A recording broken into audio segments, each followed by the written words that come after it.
Bu gün danışırıq deməli sifətin dərəcələri. Sifətin 3 dərəcəsi var. Adi dərəcə, azaltma dərəcəsi və çoxaltma dərəcəsi. 3 dərəcəsi var. Dərəcə şəkilçilərinin hər biri qrammatikdir, leksik deyil. Qrammatik nə deməkdir? Yəni yeni söz yaratmır. Leksik nə deməkdir? Yəni yeni söz yaradır. Hər biri qrammatikdir, yeni söz yaratmır. Və dərəcələrdə adi dərəcənin heç bir göstəricisi yoxdur. Yəni, məsələn, deyirəm gözəl, əlamət keyfiyyətin normada olduğunu bildirir.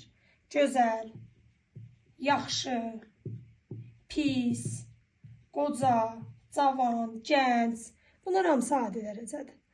Yeri gəlmişəm, məsələn, testdə düşən suallardan biri.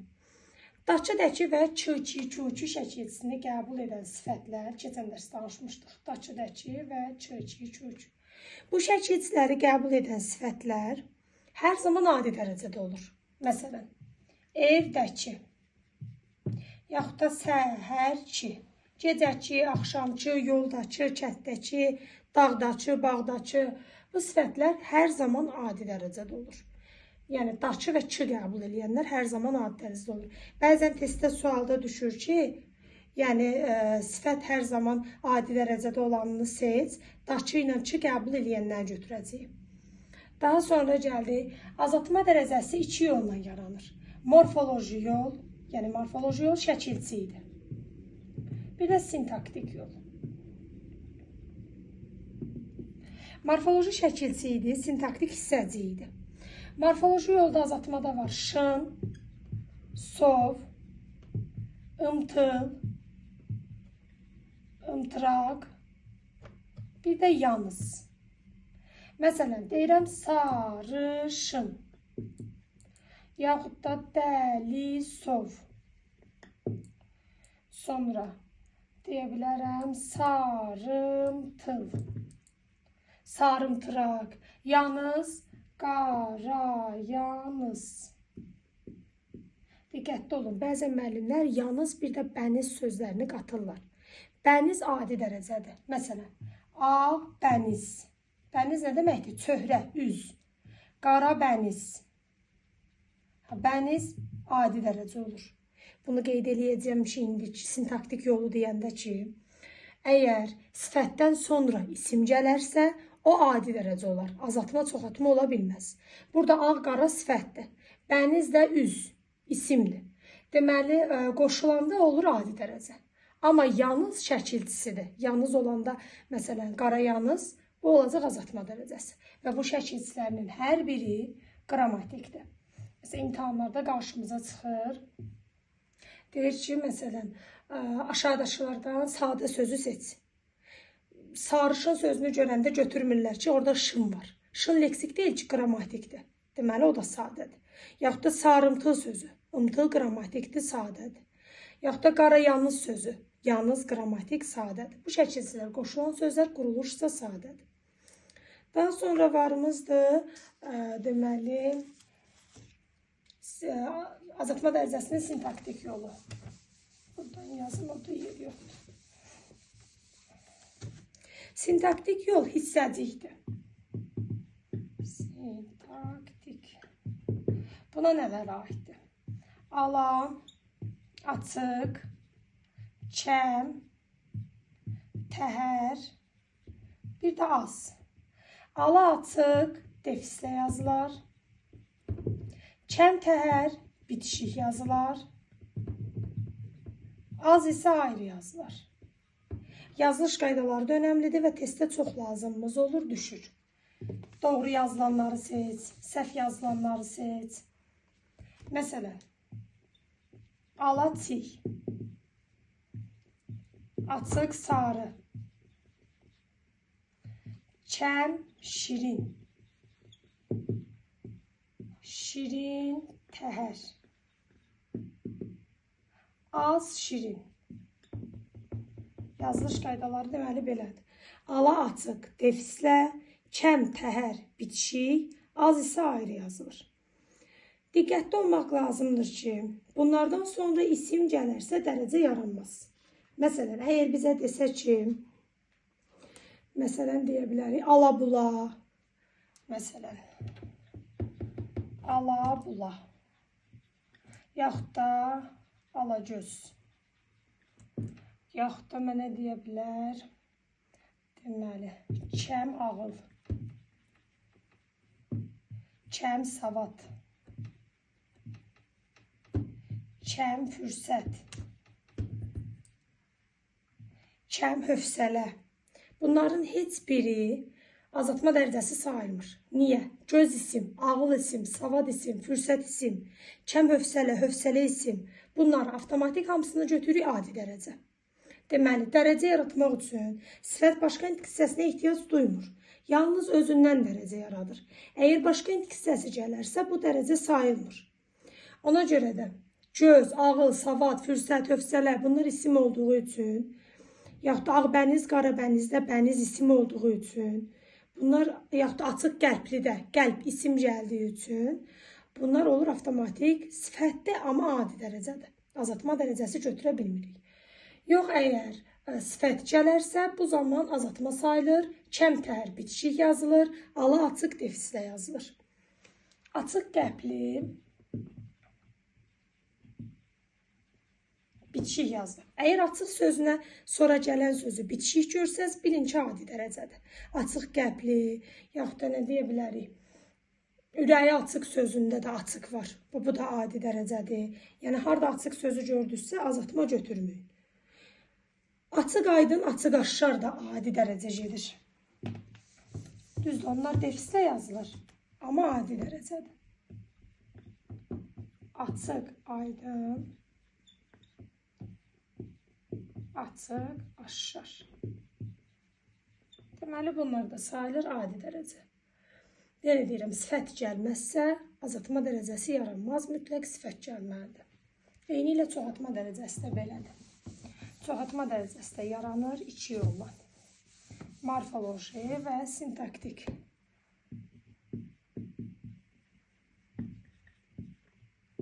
Morfoloji yol yenə şəkilçilər yolu, sintaktik yol, hissəciklər yolu. Morfoloji yola deyə bilərik şəkilçi yolu. Cacə adı ilə yaranır. Məsələn, xırdaca, körpəcə, kiçikcə, yaxud da zorbaca. Balaca sözü istisnadır. Balaca adi dərəcədir. Niyə? Çünki baladan balaca yaranmaz, balaca sözün köküdür. O adi dərəcə sayılır. Amma digər calar olanlar olacaq deməli çoxaltma dərəcəsi. Bəzən, məsələn, xırdaca körpəcəni çoxaltma dərəcəsi götürmürlər. Ki, xırdadır, körpədir, yəni azlıq var da, azaltma götürürlər. Amma diqqətli olmaq lazımdır ki, xırdacada çox xırdalıq var. Körpəcədə çox körpədir, kiçikcə çox kiçikdir. Yəni, proses çox baş verdiyi üçün bunlar olur deməli morfoloji yolla çoxaltma dərəcəsi. Prosesin çox Gödəkçə nə də olur müəllimə? Gödəkçə. Hə, gödəkçə isimdir, o olmaz. Gödəkçə isimdir. Ona görə olmaz. Bizdə dərəcədə axı sifətə ehtiyacım var. İsim olsa olmaz. Bir də var M, P, R, S samitləri ilə. Məsələn, sapsarı, yaxud da tərtəmiz, qosqoca, dost doğma. Bunlar da morfoloji yolla yaranan çoxaltma dərəcəsidir. Yeri gəlmişkən bu sözləri çox adam mürəkkəb götürür. Bunlar mürəkkəb deyil, quruluşsa sadədir. M, P, R, S ilə yarananlar quruluşsa sadədir. Sonra varımızdır deməli sintaktik. Bu M, P, R, S-yə bir dənə istisnamız var. Bumbuz sifətdir, lakin adi dərəcədədir. Niyə? Buz isminə qoşulub. Bir də var büsbütün. Büsbütün sözü də deməli çoxaltma dərəcəsi deyil. Büsbütün komple nitq hissəsi olaraq heç sifət deyil, zərfdir. Çünki hərəkətə aiddir. Büsbütün zərfdir, dərəcə deyil. Bumbuzda da buz isminə qoşulduğu üçün dərəcədir, lakin adi dərəcədir. Çoxaltma dərəcəsi deyil. Sonra var sintaktik. Sintaktik yolda var tünd, zil, düm hissəcikləri ilə. Deməli, tünd yazılır defislə. Zil yazılır ayrı, yazılış qaydaları önəmlidir. Düm yazılır bitişik. Düm də yazılır, deməli bitişik. Hər birinin özünün yazılma metodu var. Sonra misal deyirik. Tünd, sarı, zil, qara, düm, ağ. Hər biri sifətə qoşuldu və dərəcə oldu. Sifətə qoşulmasa yenə dərəcə olmur. Məsələn, əgər bizə desə ki, tünd çay, tünd rəng, yaxud da məsələn mənə deyə bilər ki, məsələn, tünd xasiyyət.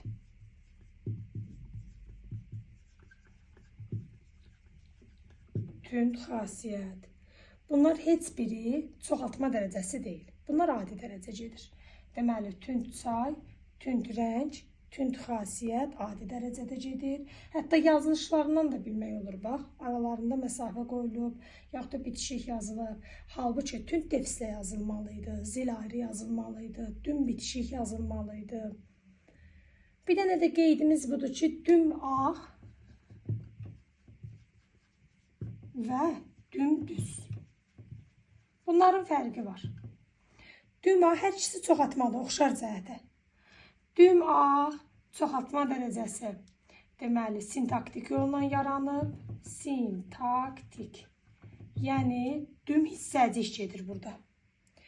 Dümdüz çoxaltma dərəcəsi. Dümdüz, morfoloji yolla yaranıb. Hər ikisi çoxaltmadır. Morfoloji. Yəni, bu M-pırısı ilə yaranan sayılır. Necə sapsarı, qıpqırmızı. Bax, dümdüzdə onun kimi. Hər ikisi çoxaltma dərəcəsidir. Lakin düm ağ sintaktik yoldur, düm hissəcikdir. Dümdüz morfoloji yoldur, M-pırısı ilə yaranıb. Bir də yekun deyirik, 3 dərəcəmiz var. Adi, azaltma, çoxaltma. Adi dərəcə əlamət keyfiyyətin normada olduğunu bildirir. Heç bir göstəricisi yoxdur. Azaltma dərəcəsi 2 yerə bölünür. Morfoloji yol, sintaktik yol. Morfoloji yol şın, sov, ımtıl, ımtıraq, yanız şəkilçiləri ilə. Sintaktik yol ala, açıq, kəm, təhər, az hissəcikləri ilə. Ala, açıq defislə, kəm, təhər, bitişik, az isə ayrı yazılır. Çoxaltma dərəcəsi 2 yolla. Morfoloji, sintaktik. Morfoloji cacə ədatı, bir də M-pırısı samitləri ilə. Sintaktik, tünd, zil, düm hissəcikləri ilə. Bir də varımızdır. Ən, lap, daha, olduqca ədatları ilə. Məsələn, ən yaxşı, daha maraqlı. Testlərdə çox qarşınıza çıxacaq. Daha maraqlı. Bunlar hamısı çoxaltma dərəcəsidir. Əgər göstəricilərdən sonra, yəni ən, lap, daha, olduqcadan sonra da sifət gəlməzsə, bu çoxaltma dərəcəsi sayılmır. Məsələn, desə, ən az, ən çox. Burada heç dərəcə yoxdur. Niyə? Çünki sifət yoxdur. Az, çox saydır. Yenə diqqətli olmaq lazımdır ki, göstəricidən sonraki söz mütləq sifət olsun. Olmasa dərəcə yaranmır. Daha sonra dedik ki, kəm savad, kəm ağıl, kəm hövsələ, kəm fürsət. Sonra açıq qəbli, ürəyi açıq. Bunlar hamısı, yaxud da tünd çay, tünd rəng, tünd xasiyyət adi dərəcədir. Bumbuz, buz isminə qoşulub adi dərəcədir. Balaca sözü adi dərəcədir. Amma bax, balaca çoxaltmadır. M-pırısı ilə yaranıb. Daha sonra büsbütündə ümumiyyətlə dərəcə deyil, zərfdir. Açıq aydın, açıq aşkar, bunlar da adi dərəcədir. Ala-bula, ala-göz, bunlar da azaltma dərəcəsi yaratmır, adi dərəcə sayılır, istisnalardır. Dərəcə şəkilçilərinin hamısı da qrammatik şəkilçilər sayılır. Dərəcə yaratmaq üçün mütləq göstərici sifətə qoşulmalıdır. Başqa intik hissəsinə qoşularsa azaltma, çoxaltma dərəcəsi yaranmaz. Müəllimə, az gözdə onda dərəcə olmur da, burada az göz. Yox, dərəcə olmur. Adi olur da. Dərəcə olur, adi dərəcə olur. Sonra varımızdır deməli qaydamızda sifətin isim kimi işlənməsi. Yəni, sifətin isimləşməsi. İsimləşməsi. Sifətin isimləşməsi üçün müəyyən şərtlər var. 1. Yanındakı ismi itirir. 2. İsmin suallarına cavab verir.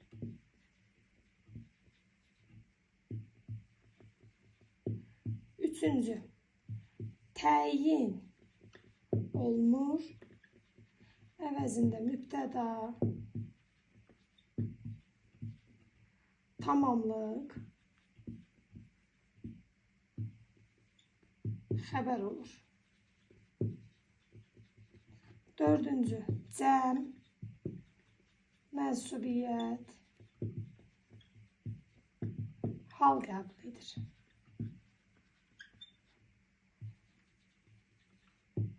5. Dərəcə əlamətini itirmir. 6. İsimləşsə də sifət olaraq qalır. Yəni, nitq hissəsi kimi özü qalır. Sifət olaraq qalır. Yəni, sifət isimləşir, sifət olaraq qalır. Deməli, əsas bu xüsusiyyətləri bilmək lazımdır. 1. Sifət yanındakı ismi atmalıdır ki, ismin xüsusiyyətlərini qəbul eləsin. İsim yanında durarsa, isimləşə bilməz. Mütləq yanındakı isim düşməlidir. Əsas şərt budur.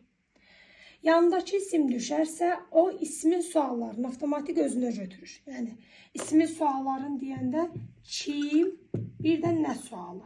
Sifət isimləşəndə hara sualına cavab verməz. Kim, bir də nə sualına cavab verir. Daha sonra, deməli, cümlədə təyin olmur, olur, mübtəda, tamamlıq, xəbər. Deməli, sifət isimləşməmişdən qabaq da xəbər ola bilər, isimləşəndən sonra da xəbər ola bilər. Amma isimləşəndən sonra, isimləşənə qədər təyin ola bilər. İsimləşəndən sonra, deməli, təyin ola bilməz. Mübtəda olar, tamamlıq olar, amma təyin ola bilməz. Daha sonra cəm, mənsubiyyət, hal qəbul edir. Məsələn, deyirəm ki, nə deyə bilərik? Qocalar, qocadan xəbər al, kimdən? Dərəcə əlamətini itirmir. İndi buna nümunə yazarıq. Yəni, isimləşsə də dərəcəsi azaltma, çoxaltma qalır. İsimləşsə də nitq hissəsi olaraq, sifət olaraq qalır. Yəni, nitq hissəsi dəyişmir, isimə çönüb isim olmur. Deməli, indi nümunə yazaq. Məsələn,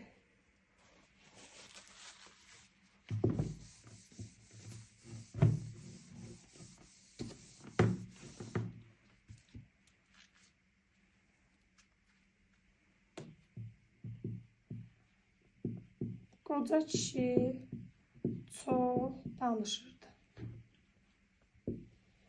Nə edirdi? Danışırdı. Kim? Kişi. Hansı kişi? Qoca kişi. Bu cümlədə qoca sifət, kişi isim. Bunu isimləşdirmək üçün ən böyük şərt bu kişi sözünü buradan götürməkdir. Qoca çox danışırdı. Nə edirdi? Danışırdı. Kim? Qoca. Deməli, isimləşməyin ən böyük şərti yanındakı isim götürülür. Onun sualını sifət götürür üzərinə. Qoca kim? Burada kişi kim sualına cavab verdi, burada qoca kim sualına cavab verdi. Burada kişi sözü mübtəda idi, aşağıda qoca sözü mübtəda oldu. Amma sizə belə bir cümlə verib, məsələn, dırnaqda qoca sözünü desə hansı hissəsidir? Bu yenə də sifətdir. Bunun sifət olduğunu tapmaq üçün avtomatik yanına bir dənə isim qoyuruq, öz sualını biruzə verir. Məsələn, Təzədən əgər onun sifət olduğunu tapmaq istəyirsənsə, təzədən qoca kişi qoyursan, qoca adam qoyursan, sifət olduğunu o dəqiqə biruzə verir. Yaxud da deyirəm ki, yoldakı maşınları apardılar. Nə etdilər? Apardılar. Nəyi? Maşınları. Hansı maşınları? Yoldaçı. Yoldaçı sifət, cümlədə təyin, maşınları isimdir, cümlə üzvü də tamamlıqdır. Bunu isimləşdirmək üçün aşağıdan yazıram. Yoldaçıları apardılar. Nə etdilər? Apardılar. Nəyi? Yoldaçılar. Deməli, isimləşmənin ən böyük şərtlərindən biri özündən sonrakı ismi atır. Yandakı isimdə xüsusiyyətləri götürür. Məsələn, baxın, yoldaçılar, maşınlar sözündə lar, maşınlar, cəm, maşınların nəyi təsirləyir. O şəkilçinin sifət götdü üzərinə yoldaçıları. Öz şəkilçisini yandakı ismi atıb onun şəkilçilərini götürür üstünə. Və onun sualını götürdü. Maşınların nəyi, yoldaçıların nəyi? Sualını qəbul etdi. Amma yoldaçı sözünə desə hansı nitq hissəsidir? Bu hər zaman sifətdir. Baxın, hardakı qoca, ən çox işlənənlər, testlərdə düşənləri deyirəm. Cavan, gənc, xəstə, körpə, igid, qəhrəman, mərd, qorxaq, ağıllı, namərd, yaxşı, pis, yaman, kiçik, böyük, ən çox istifadə olunanları yazdım. Sözləri varsa, bu sözlər kim sualına cavab versə də, yenə də sifətdir, hər zaman. Kim sualına cavab vermə, o deməkdir ki, isimləşib. İsimləşsə də, o sifət olmağının nitq hissəsini dəyişə bilməz, yenə də sifətdir. Deməli, bu sözlər harda varsa və kim sualına belə cavab versə, yenə də sifətdir. Yox, əgər bu sifətlər olub və bunlar lıq-liş-lüq-liş şəkilsi qəbul edibsə, bu zaman isim yaranır. Məsələn, qocalıq, gənclik. Bu isimləşmə deyil. Leksik şəkilsi daxil, leksik şəkilsi yeni söz yaradar. Bunlar avtomatik isimdir. Nitq hissəsi kimi, məsələn, belə dırnaqda verib soruşsa hansı nitq hissəsidir? İsim.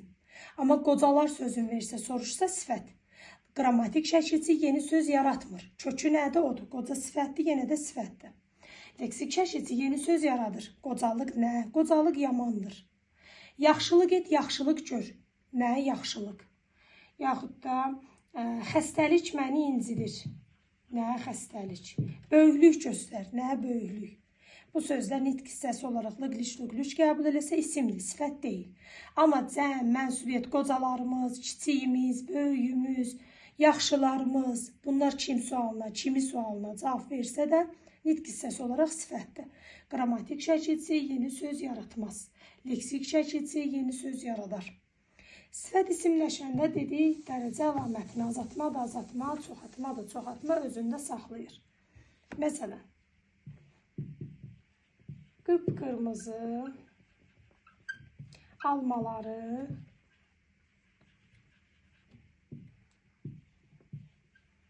qablara yığdılar.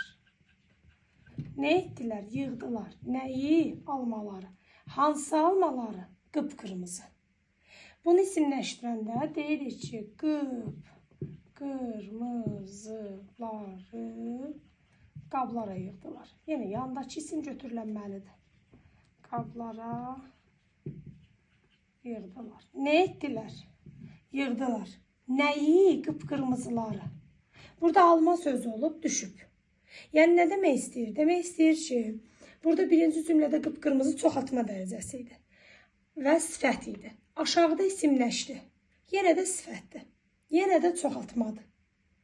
Yəni sifət isimləşəndə dərəcəsi çönüb adi dərəcə olmur. İsimləşəndə çoxaltma, azaltma olaraq qalır. Məsələn, gömgöy köynək sənə yaraşır. Burada gömgöy sənə yaraşır. Nə gömgöy? İsimləşib, amma yenə də çoxaltma dərəcəsində qalır.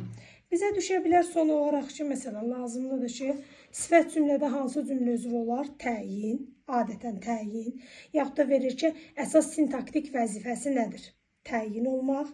Sifət hansı nitq hissəsini izah edər? İsmi izah edər, özündən sonra isim gələr. O zaman özündən sonra isim gəlməz ki, isimləşər. Bəzi sözlər dedikdə keçənlər. Məsələn, deyirik ki, açıq. Açıq danışdı. Bir də açıq qapı. Açıq danışdı, hərəkətə aiddir deyə zərfdir. Burada açıq sözü zərf.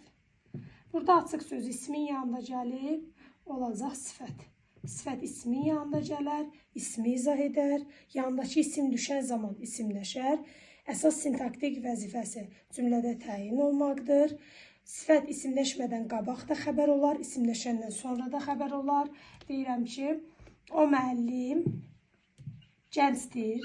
Necədir? Gəncdir. İsimləşməyib xəbərdir. Qurultaya göndərilənlər gənclərdir. Kimdir? İsimləşib yenə də xəbərdir. Deməli, isimləşəndən əvvəldə xəbər olar, isimləşəndən sonra da xəbər olar. Lakin təyin olmağını isimləşəndə itirər, mübtəda tamamlıq olar. Xəbər də ola bilər. İsimləşəndə bir də cəm, mənsubiyyət, hal şəkilçisi ismaiyyət qəbul edər. Kim, nə sualına cavab verər, hara sualına cavab verməz. Nitq hissəsi kimi isimləşsə də yenə də deməli sifət olaraq qalar, isim olmaz. Sifət dərsindən demək olar ki, bu qədər.